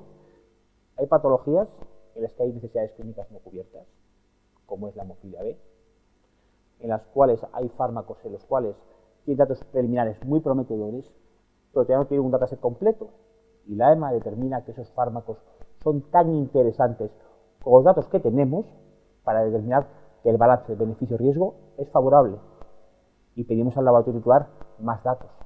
Pero a veces hay como una sensación de pensar que la constitucional es una autorización menor y que el balance beneficio-riesgo no es igual de claro. No, el balance beneficio-riesgo es igual de claro en una full market que en una condicional. Lo que pasa es que tenemos menos datos y podemos hacer ese examen de balance con menos datos, y pedimos más datos a la compañía. Que por favor que no caiga esa sensación, como a veces ha ocurrido en la oncología y en la oncomatología, de pensar que una condicional es algo pequeño. Al contrario, es algo grande. Es algo tan importante como que la EMA, con menos datos, ha determinado que quiere tenerlo pronto en el mercado porque es necesidad clínica no cubierta, y como tal se ha declarado en el mundo de la hemofilia A y la hemofilia B, lo cual creo que tenemos todos que conocer y defender ante algunas voces que están intentando atacar estos fármacos por la falta de datos. Pongámosles el valor. Con pocos datos sabemos que su balance de riesgo es favorable a día de hoy, con datos previamente existentes. Y esto que acabo de decir lo conecto con lo previamente dicho de la labor de la prescripción y de la relación médico-paciente. La relación médico-paciente, permitidme que os eche un poco la bronca a los médicos, médico-paciente, no ordenador del médico-paciente. O sea, el médico tiene que mirar los ojos al paciente y no a su ordenador, porque aquí está tratando es al paciente, no al ordenador. Ya sé que a veces la presión, los HCIs y los sistemas son muy duros, pero la labor, esa relación se tiene que tener entre el médico y el paciente. Hablamos de fármacos en los que bien ha comentado el doctor Ramiro Núñez, sus pros y sus cons. Sus contras son más bien sus incertidumbres, más que sus contras. En un mercado, en cualquier mercado, lo importante es la simetría informativa. Y en el mundo de la sanidad, sabéis que es un mundo tremendamente asimétrico del conocimiento, en el sentido del que el que hace el fármaco es el que más sabe del fármaco, el que más sabe, aunque no creáis, el que más sabe del fármaco es el que lo hace, igual, y sabe muchos datos que vosotros no sabéis, pero hay muchos datos que no son públicos, pero el que más sabe del fármaco no va a pagar por él, va a cobrar por él, pero no lo va a usar, lo va a usar otra persona. El médico sabe bastante del fármaco, bastante, menos que el titular de la autorización de comercialización, no paga por el fármaco y no lo usa. Y luego ocurre una persona que se llama el paciente, que no paga, que sabe más bien poco, pero que lo usa. Y que lo bueno y lo malo va a estar sus espaldas, va a pechar en ese sentido más castizo con lo que pase, ¿no? Y aquí os pedimos a los profesionales que nos ayudéis a acabar o disminuir esa asimetría informativa. En estos fármacos de tremendas dudas, tenéis que hacer una labor pedagógica muy fuerte. Informar mucho al paciente para que tome una decisión informada. Porque, y esto es del latín, consentire, no se puede consentirnos sin estar informado. Si no estás informado, estás asintiendo, no estás consintiendo. Y para que el paciente pueda consentir, involucrarse en una cosa que es un único tiro, que no sabemos qué va a pasar, no sabemos cuánto va a durar, sabemos que a día de hoy, a dentro de 3 años, el balance es positivo, tenéis que hacer una tremenda labor de información para acabar con esta asimetría informativa y para acabar con esto que dicen los americanos, lo de el remordimiento del comprador. Porque aquí no es como en el Corte Inglés, que si no te gusta la prenda la puedes cambiar. En la terapia génica, una vez que te has infundido, no puedes desinfundirte. Por lo tanto, hay que ser muy consciente de los periodos de enfriamiento y de los problemas del buyer remorse. Y otro elemento que ha pivotado creo que sobre muchas charlas de la terapia génica, que es la corticoterapia, la hepatotoxicidad, ¿no? Cómo esto impacta profundamente en el estilo de vida de los pacientes. Esto te puede cambiar tu estilo de vida, puede cambiar qué puedes hacer en tu vida. Puede hacer que quizás hagas unas cosas que antes no hacías, porque tengas unos niveles, pero igual eras una persona tremendamente activa, que ibas al gimnasio 5 días a la semana usando un factor 8 convencional, y con esos fármacos no te puedes meter esas matadas de gimnasio porque te puede provocar alguna afectación hepática, o porque eras una persona que cada vez que en Madrid jugaba, que luego juega mañana, que tomabas 3 cervezas en el bar de la esquina, y ahora no es recomendable que te tomes 3 cervezas en el bar de la esquina. Esto es un fármaco que puede cambiar el lifestyle de la persona, puede cambiar su mente, y puede ser una hemofilia free mind, pero puede igual pasar a ser una treatment mind, o sea que estés preocupado ya no por la hemofilia, sino por el tratamiento, ¿no? No olvidemos este balance que comentaba también la doctora Álvarez de carga de enfermedad, carga de tratamiento, que comentaba también el doctor Núñez, ¿no? Cómo quizás estos fármacos pueden desbalancear las cargas y poner quizás más carga en el tratamiento que en la enfermedad. Pero bueno, esto puede parecer que soy muy crítico y muy pesimista. No, lo que creo es que hay muchas incertidumbres. Estas incertidumbres deben ser charladas, respondidas y habladas con profundidad en ese sitio, que debe ser en esa consulta. ¿Y por qué vuelvo a decir esto? Porque se está también ya charlando, y desde mi punto de vista no me gusta nada, esa idea de que esto es una selección more geométrico, en el sentido de que el paciente idóneo es alguien, tiene un arquetipo, ¿no? El paciente idóneo creo que solo lo podéis diagnosticar vosotros, los médicos, conociendo al paciente y charlando muy profundamente con el paciente. Esta es una percepción que tengo y creo que tenemos que como sociedad científica y como entidad de pacientes, y la heterogénea como sociedad también científica, poner en valor esa relación médico-paciente, ese derecho y libertad de prescripción del médico y esa autodeterminación y el derecho a autonomía del paciente. Respecto a otras terapias que también se han comentado, y es una revisión la doctora Álvarez tremendamente interesante, también pondría su gran foco en el tratamiento para todos. Creo que hay muchas terapias que van a dar cobertura a otros, a personas que actualmente, a colectivos que no se encuentran suficientemente bien tratadas. No olvidemos la pléyade de coagulopatías congénitas raras que se encuentran ayunas de terapias concretas. Todavía sufrimos con, y aquí hay gente que sabe mucho de ello, la gente que tiene un déficit de factor 5, de factor 7, que no tienen ningún tratamiento específico para ellos y que se encuentran totalmente huérfanos de terapias. Quizás las terapias de rebalanceadoras puedan tener un foco muy importante en esto, ¿no? Y que puedan servir muy bien para esta terapia casi de precisión. Hablamos de colectivos muy pequeños, pero que quizás pueda ser para ellas muy precisas. Y por supuesto, tengo que recordar a un colectivo que también se encuentra en una situación muy compleja, como son las personas con hemofilia B con inhibidores, que no son muchos en nuestro país, no son muchos, como bien sabéis, su prevalencia es baja, pero que también pueden beneficiarse muy mucho de estos fármacos, ¿no?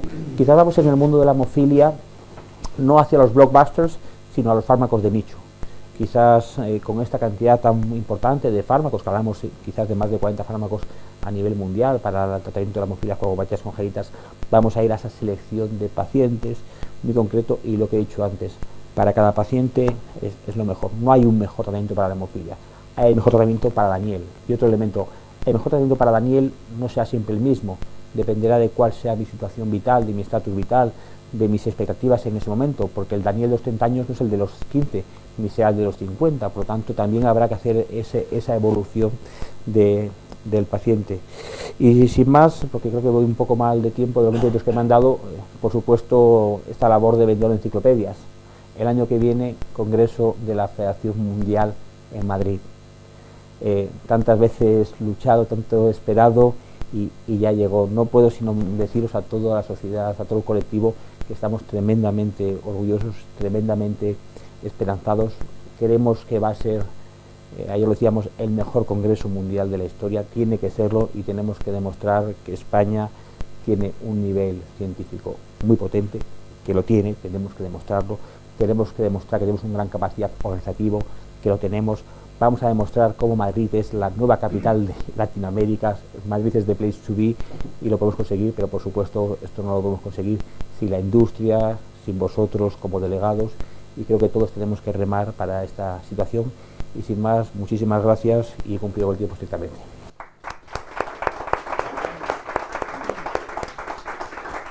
Pues si queréis invito a Ramiro y a Maite. Tenemos un tiempo todavía pequeño, pero yo creo que interesante de debate.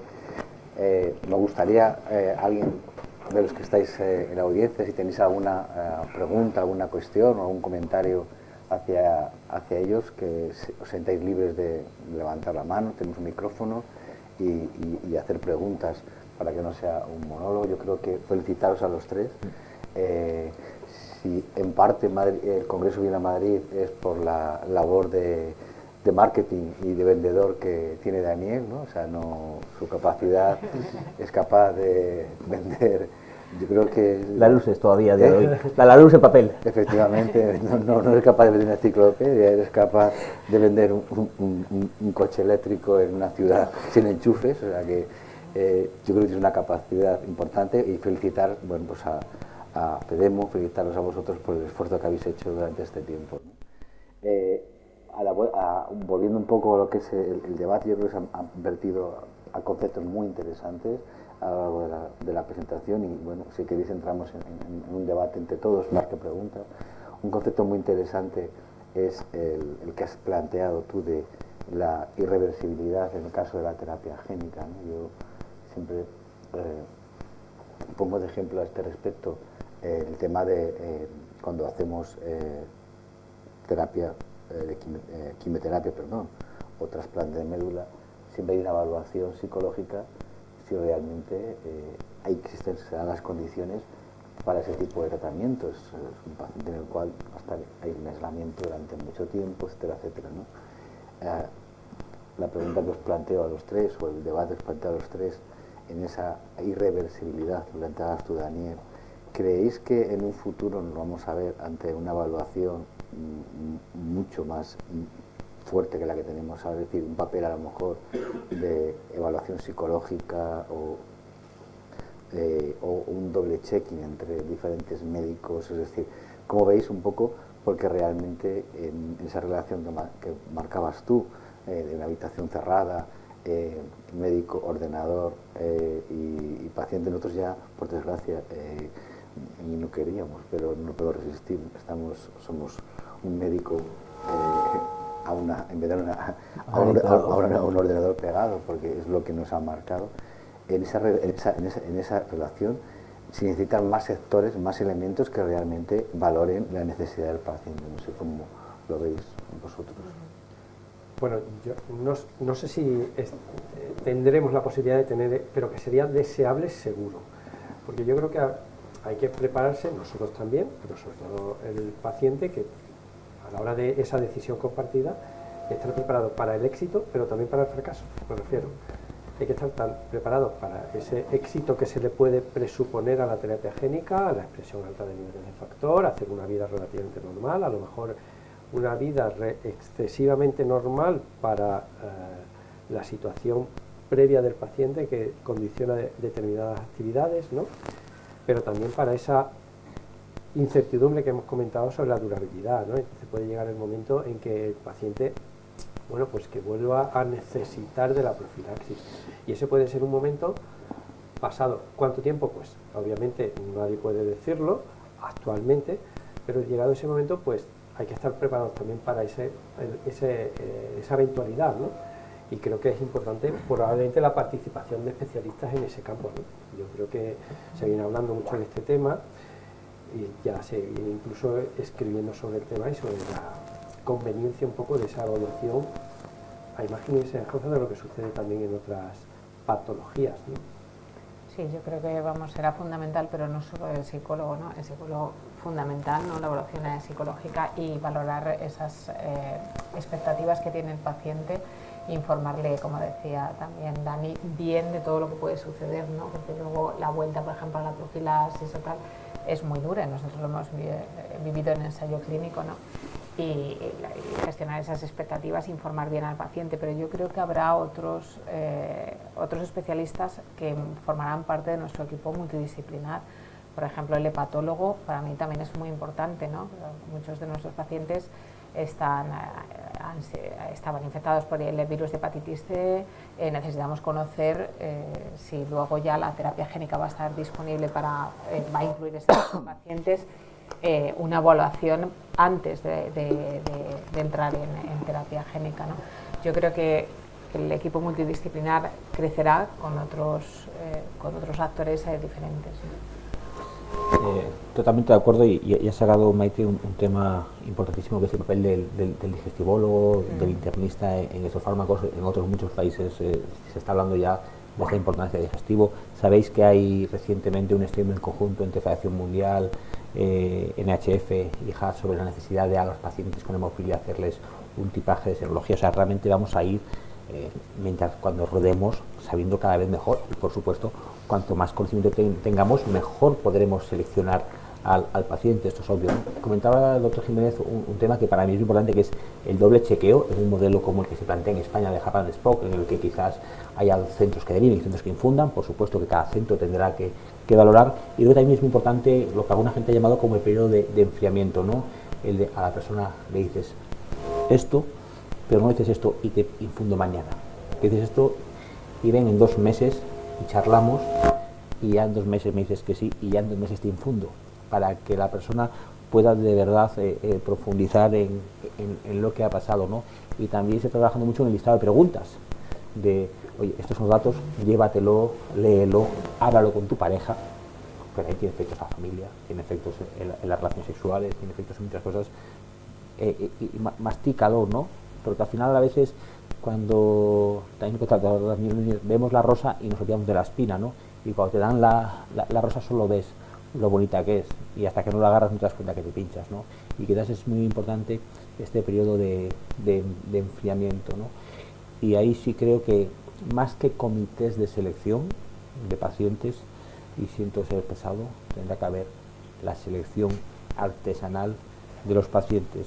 Y otro elemento que también me habéis escuchado decirlo, el paciente candidato idóneo no es el paciente que te pida ser el que lo reciba. El paciente candidato idóneo es el que es. Igual el paciente candidato idóneo es el que no te lo ha preguntado. Y ahí tendréis que hacer una labor muy fuerte, creo yo, de decir a la gente, tú aunque quieres, no eres el candidato, y a otro que quiere, sí lo es.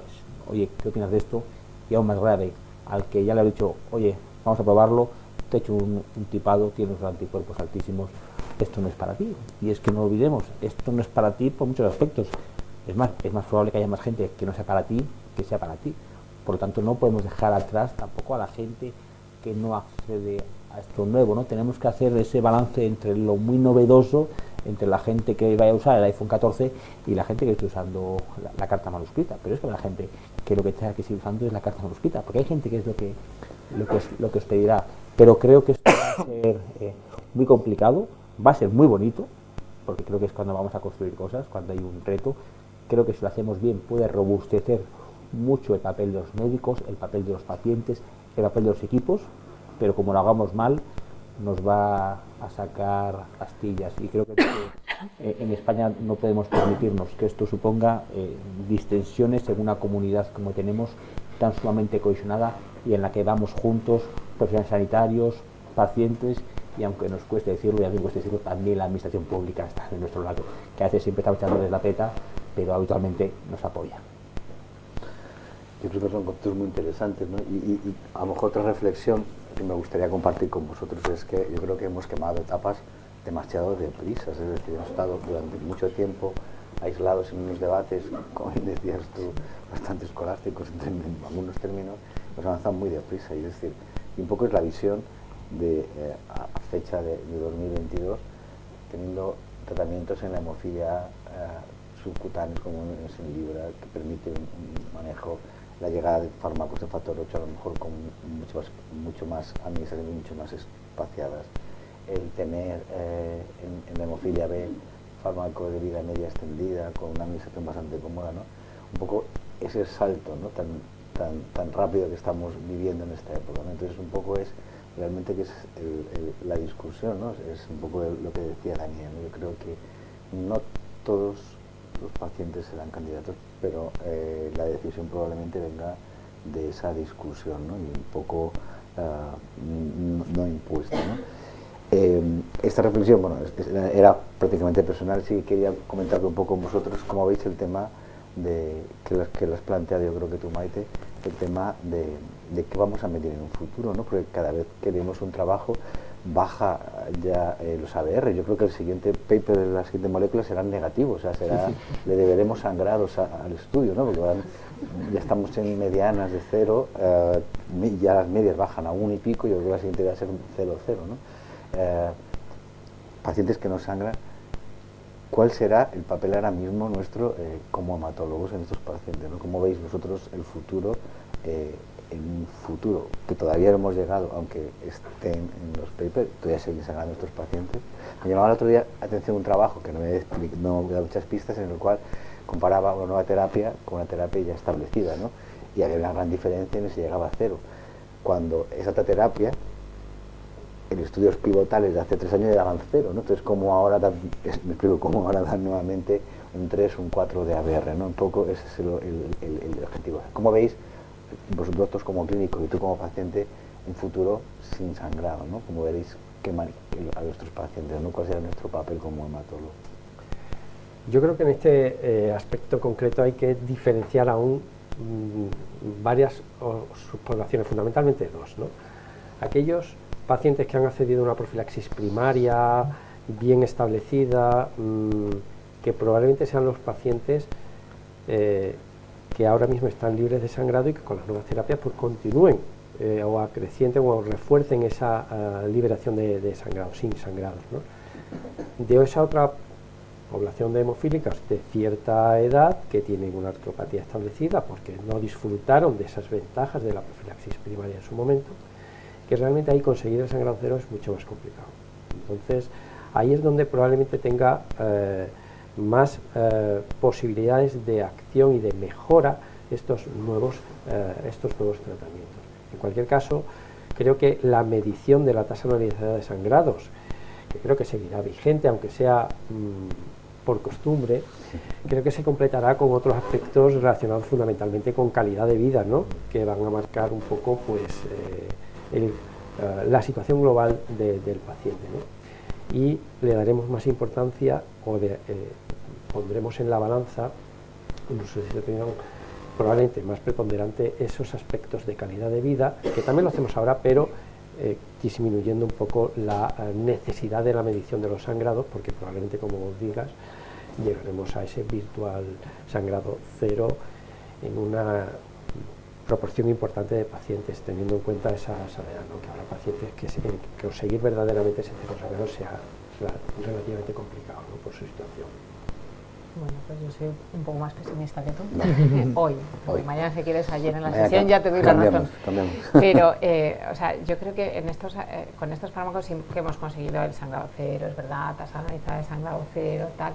Pero bueno, todos están intentando demostrar que no tienen sangrados subclínicos, y todos están con estudios en marcha de ver qué pasa con los sangrados subclínicos y qué pasa con la artropatía del paciente, porque a lo mejor la gente que hablaba hace 20 años decía que bien, que con la profilaxis ya el paciente va a estar perfecto, y ahora tenemos pacientes que han empezado profilaxis en nuestro centro, que llevan 20 años o 30 años en profilaxis y que tienen artropatía de tobillo. O sea que yo creo que a las nuevas terapias todavía le queda demostrar que no hay sangrados subclínicos y que la artropatía, o sea, dentro de unos años no va a existir artropatía. Y luego quedan otros retos, ¿no? Precisamente en la población de niños, que los tenemos ahí súper bien, bueno, pues que no se deteriore la salud articular, pero en los adultos, pues hacer cara a otros a comorbilidades que ahora están apareciendo, cómo tratar esas comorbilidades. O sea, tendremos otro papel, y ojalá tengamos otro papel porque el paciente esté muy bien, ¿no? O sea, ojalá en el futuro tengamos otro papel para tratar otras, pues la fibrilación auricular y anticoagulación, porque el paciente pues ya tenga una expectativa de vida semejante a la población general, etcétera, ¿no? Yo, respecto al primero, doctor Jiménez, si hay un fármaco con un ABR negativo, yo tengo en mi cuenta corriente muchos sangrados previos, por lo tanto, para compensar. Por lo tanto, probablemente seguiré en un global francamente positivo. Tienen que pasar muchos años, ¿no? Sí, no entre los números rojos, pero probablemente seguiré en un negro muy sólido el número. Respecto a cuál puede ser, ya desde un punto de vista, me veo en el sector, un gorro regulatorio o un gorro pagador, cuál puede ser en el futuro una variable dura, yo creo que puede ser el consumo de factor 8, factor 9, teniendo en cuenta que sigue habiendo necesidad de sangrado, sigue habiendo problemas quirúrgicos, sigue habiendo muchos problemas. Quizás en un escenario de ABR muy bajos, lo que miraremos será cuánto producto de rescate sigue usando los pacientes en estas terapias. Y si os dais cuenta, está siendo en muchos países el elemento que se está usando para comparar, e incluso regulatoriamente se está empezando a valorar mucho, ¿no?, cuánto producto necesita un paciente que se encuentra en una terapia nueva, en una terapia génica. Y si fuese un pagador, creo que sería un muy buen proxy para saber cuándo el fármaco empieza, por ejemplo, una terapia génica, a no ser tan pequeño. Cuándo el paciente empieza a consumir mi producto y cuánto me consume, y quizás sea un muy buen indicador de la pérdida de expresión, ¿no? Y también, por supuesto, el nivel de factor 8, ¿no? Creo que también, pues, o factor 9 o el fármaco que miremos. Y una cosa, quizás estoy con el doctor Jiménez, me acuerdo del congreso del año 2008, que un laboratorio tenía como claim por un mundo con cero sangrados, y todo el mundo nos reíamos de ese laboratorio y decíamos, pero bueno, ¿tú de qué vas? O sea, esto es... Y estamos ahora hablando del mundo con cero sangrados o con virtualmente cero sangrados. O sea, es que la capacidad tecnológica hace que a día de hoy sea posible lo que en el año 2018, que es hace 2 días, pensábamos que no era más que una campaña de marketing que incluso algunos de nosotros y yo mismo dije que era de mal gusto. Pues hemos conseguido que ahora haya muchos pacientes en los que tengamos el virtualmente cero sangrados. Ya ha comentado el doctor Núñez un elemento que a mí siempre me preocupa mucho, que es el paciente añoso, el paciente que tiene daño articular, el paciente en el que no conseguimos el sangrado cero. Y aquí puedo contar el caso, si no me equivoco, de Glenn Pierce, que es el vicepresidente médico de la Federación Mundial de Hemofilia, una persona con hemofilia que tiene un trasplante de hígado por una hepatopatía terminal por la hepatitis C, que tiene un nivel actual de factor 8 del 50% y que sigue sangrando con mucha frecuencia, porque tiene un daño articular muy fuerte. Por lo tanto, creo que a los hematólogos os vais a seguir teniendo mucho trabajo y más del que queréis seguramente, porque vais a seguir teniendo muchos pacientes durante mucho tiempo que van a ser muy demandantes. Y otro elemento, hemos visto datos tremendamente esperanzadores tanto de Octavian como de Engenix, pero hablamos de proyecciones matemáticas, en algunos casos predicciones matemáticas, no son proyecciones más que matemáticas, y aunque son brutales, hablamos de datos a 25 años llegar al 2%, mientras que comentábamos que con menos del 3% empieza a sangrar y hay que conseguir el 12 no sangrar nada. Por lo tanto, tendremos a muchos pacientes que sangrarán muy poco, pero sean pacientes que hayan perdido su adiestramiento de paciente con hemofilia, sean pacientes que ya no sepan detectar rápidamente cuando tienen un sangrado articular y cuando no, sean pacientes que igual han perdido la capacidad de venopunción. O sea, tendremos que tratar a muchos pacientes, quizás de una manera muy puntual, pero quizás con pacientes que hayan perdido quizás ese rodaje. Por lo tanto, nos va a faltar trabajo, si es el problema que os preocupa.